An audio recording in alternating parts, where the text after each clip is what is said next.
E aí, queridos, tudo bem? Professor Bruno Garcia Redondo, com mais um vídeo de processo civil aqui no nosso canal.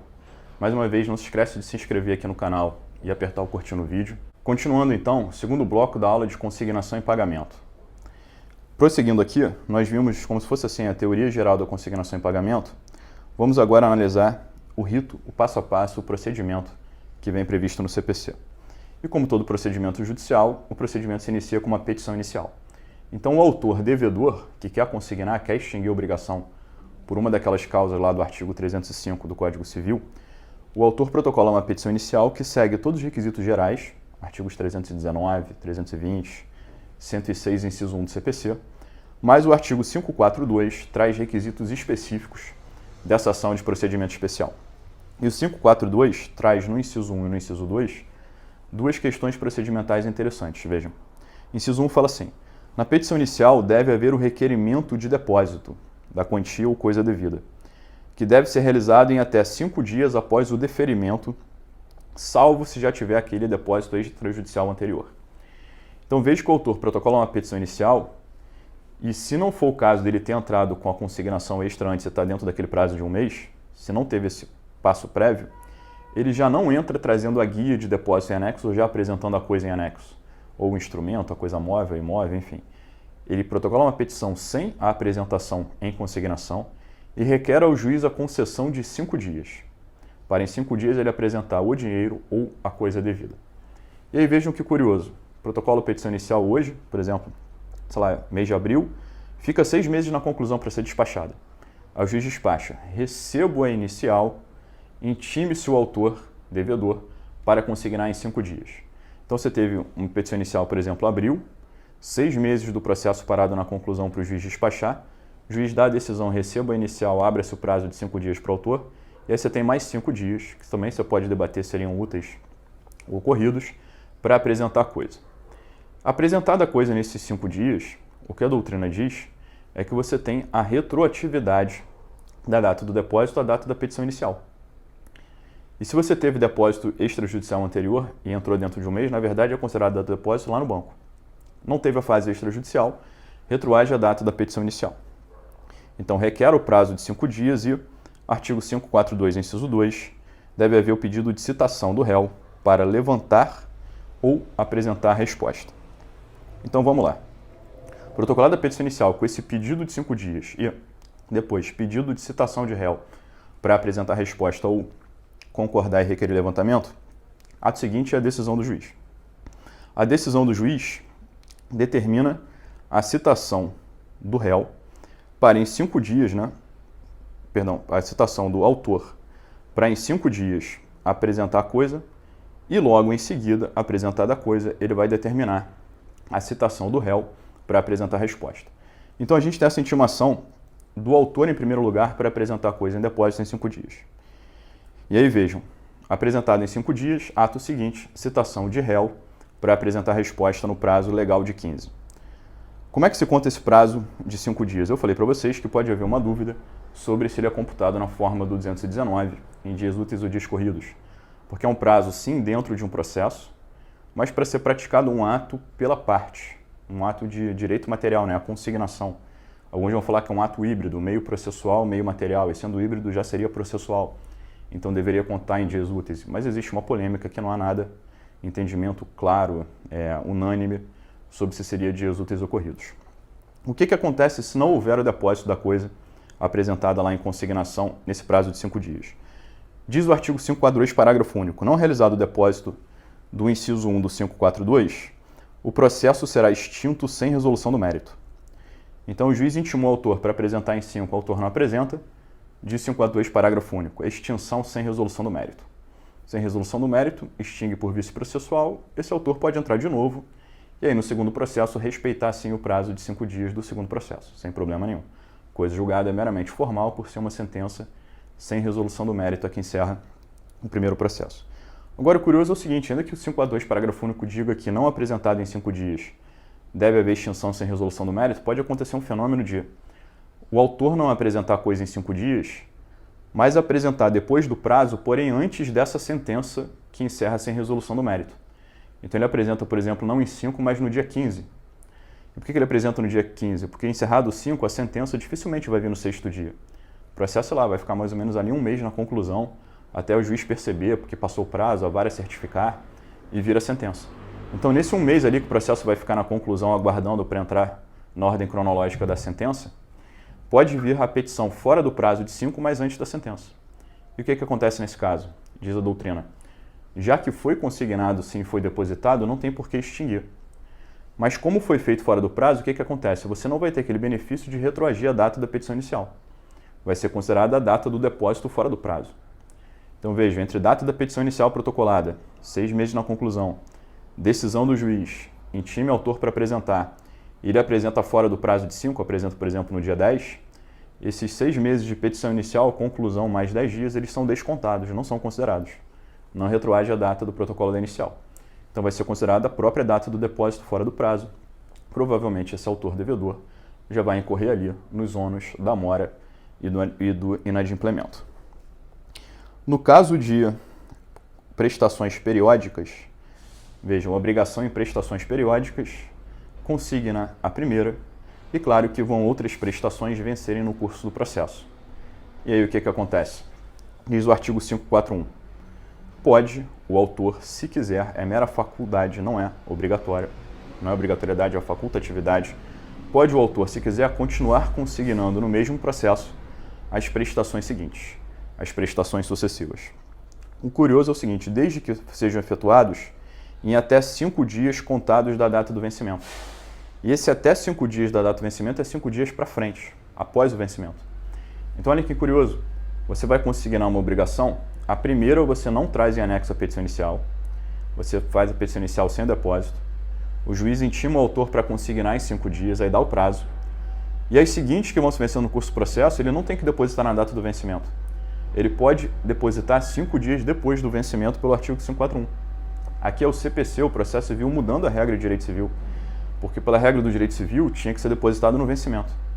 E devido ao 541 vai ser consignado 5 dias depois do vencimento de forma correta. Então o CPC aqui altera o Código Civil. Então 5 dias depois pode ir consignando as seguintes, 5 dias depois de cada vencimento. E o CPC não diz até quando, mas a doutrina e a jurisprudência falam que você pode consignar só até a sentença, por vários motivos. Em primeiro lugar, para não causar confusão processual de depósitos dali para frente em grau de tribunal. Em segundo lugar, porque a sentença vai considerar certo ou errado a consignação até aquela data.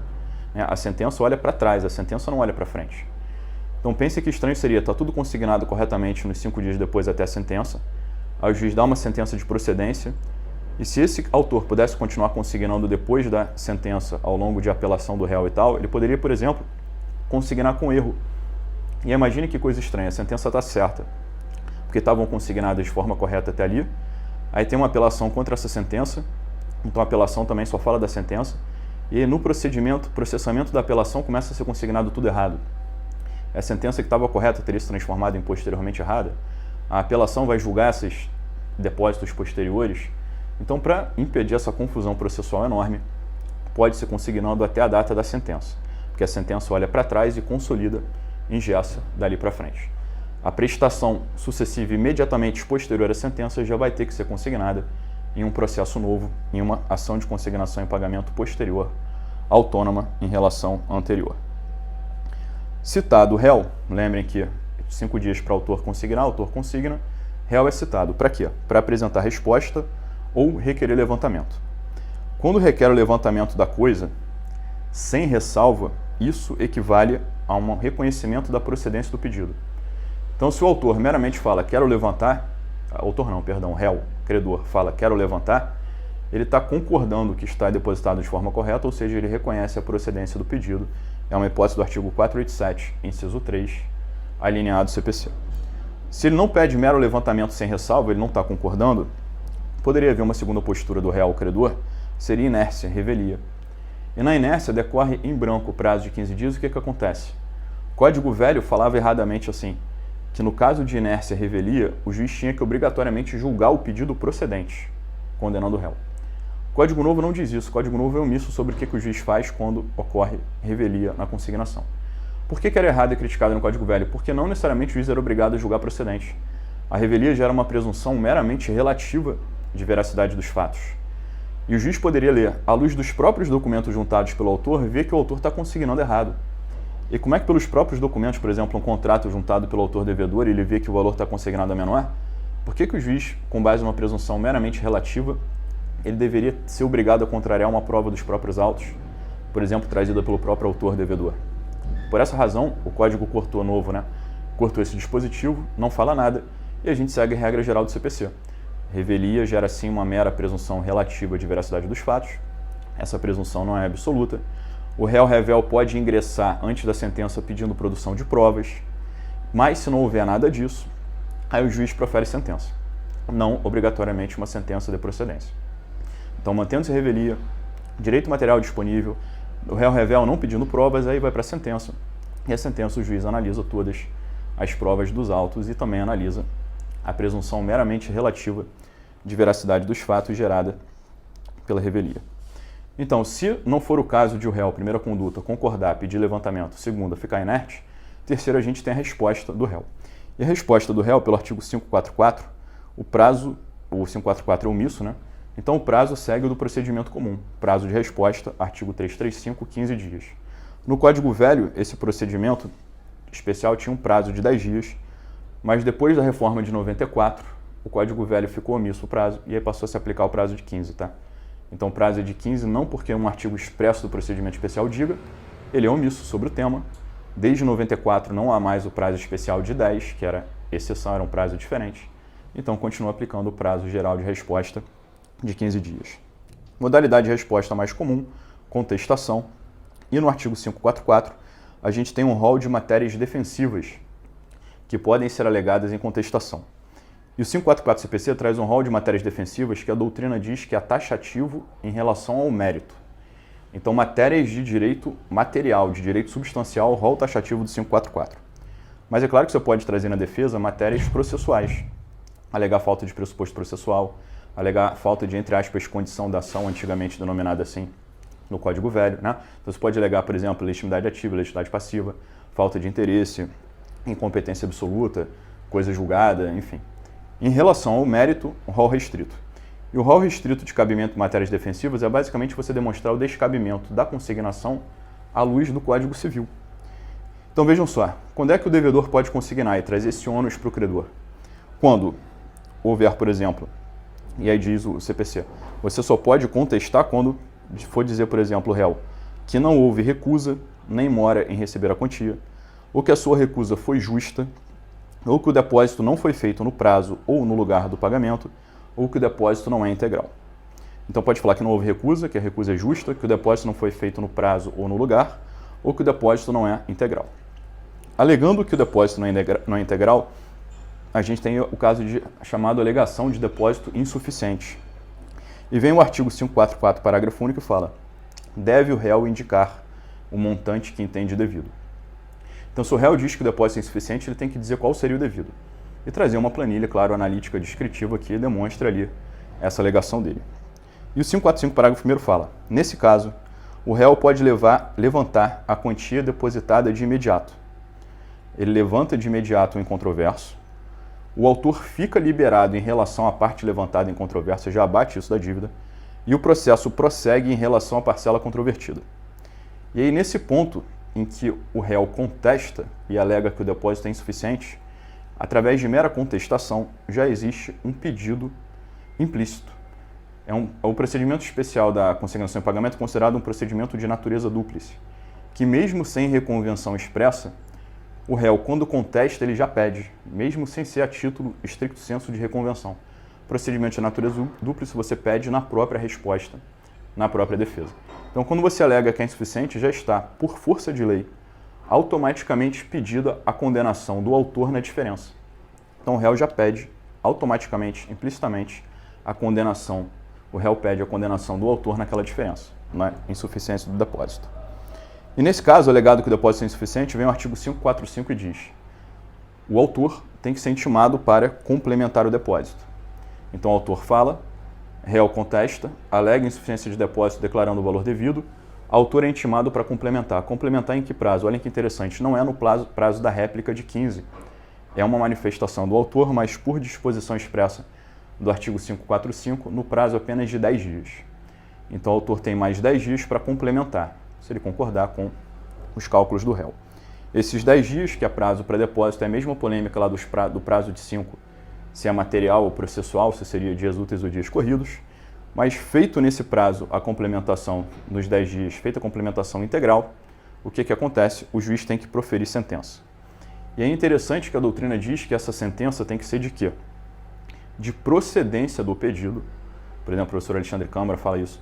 Deveria ser de procedência do pedido do autor. Para declarar que está totalmente extinta a obrigação, o pedido deveria ser julgado procedente. Mas vejam, o autor não está certo. É procedente para falar que no final das contas tudo foi pago, a obrigação está extinta, procedência. Mas uma procedência, o autor estando errado porque ele começou consignando errado. Só veio a consignar certo depois que o réu contestou, mostrou a diferença e aí o autor concorda. Então, o autor está errado, mas no final das contas pagou tudo. Então, procedência para declarar extinta, mas condenando o autor nas custas e honorários. Então é interessante, um pedido julgado procedente, mas nos ônus da sucumbência, condenação em custas e honorários do autor, porque o autor estaria agindo errado quando começa consignando num valor menor e o credor não é obrigado a receber um valor menor, ainda que a obrigação seja divisível, se assim não foi convencionado, é o que fala o Código Civil. Então vejam que quando é alegação de depósito suficiente, surge esse prazo de 10 dias para complementar e o réu, falei, não precisa fazer pedido. O pedido é implícito por força de lei na condenação em diferença. Mas poderiam pensar assim, cabe reconvenção? Poderia o réu apresentar reconvenção contra o autor? Sem problema nenhum.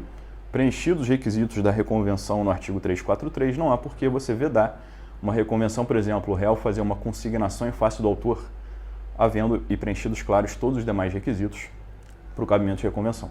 Então, para outros pedidos que não há mera condenação na diferença, aí cabe sim reconvenção, se o réu quiser fazer uma consignação em face do autor. E aí, finalmente, pensando lá, que não tem esse caso de complementação, que eu já expliquei como é que fica a sentença, vamos pensar numa ação que corra normalmente sem a complementação. Segue sem a complementação e a sentença, no final, entende que foi tudo depositado corretamente.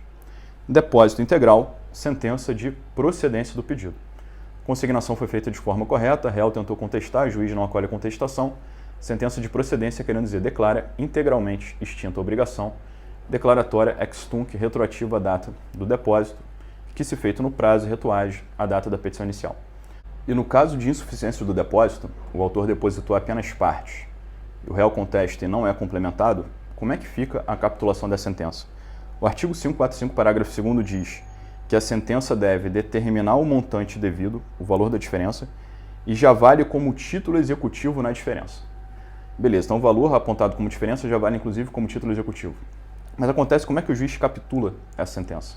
Dizia a doutrina que o juiz deveria capitular assim: sentença de procedência em relação ao autor no valor depositado, então procedência do valor depositado apenas para declarar extinto até aquele ponto, e deveria haver procedência de pedido de réu para condenação do autor na diferença. Então, procedência de pedido do réu feito na contestação de forma dúplice, na condenação do autor na diferença. Então, duas procedências: procedência da declaração até o valor depositado e procedência do pedido do réu de condenação na diferença, tanto que o 545, parágrafo 2º, diz que em relação à diferença já é título executivo judicial a diferença que reconhece e arbitra, a sentença que reconhece a diferença. Só que acontece com o STJ, em vários precedentes, inclusive num RESP repetitivo recente, o STJ disse que essa sentença tem que ser de improcedência. A sentença que reconhece que o depósito é parcial, não é integral, ela deve ser de improcedência, porque não pode declarar totalmente extinta a obrigação. E não haveria como declarar parcialmente extinta. E acha que o autor está errado, porque se o autor não paga tudo, o réu estava certo em recusar. E se o réu está certo em recusar, ele não é obrigado a receber parte, deve ser improcedência do pedido de receber apenas parte. Então a STJ entende que a sentença deveria ser de improcedência do pedido do autor, condenando 100% do autor em custas e honorários, e valendo nos termos do 545, parágrafo 2º, como título executivo, no valor ali que ele aponta como saldo credor, salvo devedor, no valor restante. Pessoal, eram esses os principais tópicos aqui que eu queria trazer nesse segundo bloco de consignação em pagamento para vocês. Espero que tenham gostado. Não se esqueçam de se inscrever aqui no canal e clicar em curtir. Muito obrigado. Até a próxima.